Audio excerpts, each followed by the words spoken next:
చూసాను. అది నేను గొప్ప ఆర్టిస్ట్ అని నేను అనుకోవట్లే.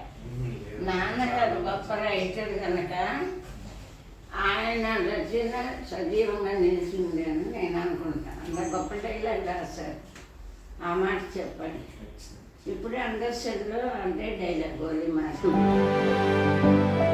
నాన్నగారు అంతా పేరు తెచ్చుకోవాలి బాగుండాలి కానీ